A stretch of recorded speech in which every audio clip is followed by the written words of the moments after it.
I kept my own special kind of bucket list. It was my things I'll do when I'm skinny list.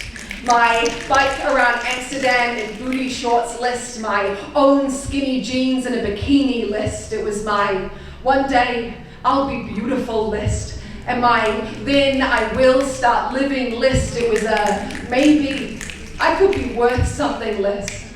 So each night I sat and imagined a tool that would let me carve layers off my body. I imagined cutting off pieces of me and giving them to boys in the hope that if they could not love all of me, maybe they could at least love part of me. Maybe that would be easier to swallow. And still, I kept the list.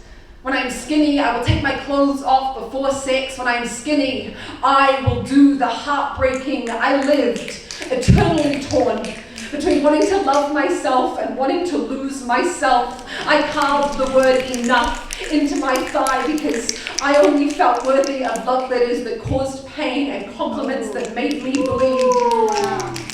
But it turns out that hating your own body is exhausting, especially when the rest of the world is already doing it for you. So one day, I put that list in a drawer and I started trying to unlearn all the problematic things we teach about bodies. See, I was raised to believe that compliments on my thinness would satisfy any hunger. Body shaming was my Bible, but I know we can teach something better.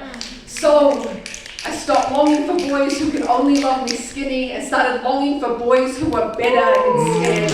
I rewatched all the Disney movies I loved as a child, but this time I made sure to notice that Ursula was just as hot as Ariel. I reread the Harry Potter books and I imagined Hermione as a fat girl, and it didn't change what a badass heroine she was, or the fact that everyone in that series would have died without her. I realized that envying other girls' bodies didn't make me any happier, and their beauty didn't have to take away from mine, so I stopped pinching and scratching this stomach and these thighs in favor of tracing gentle lines over my stretch marks and thanking these legs for not shaking when I speak the truth.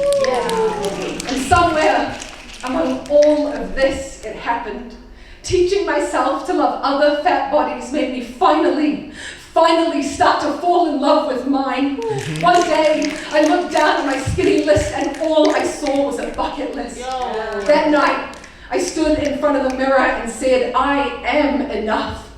I am enough, until it didn't hurt anymore.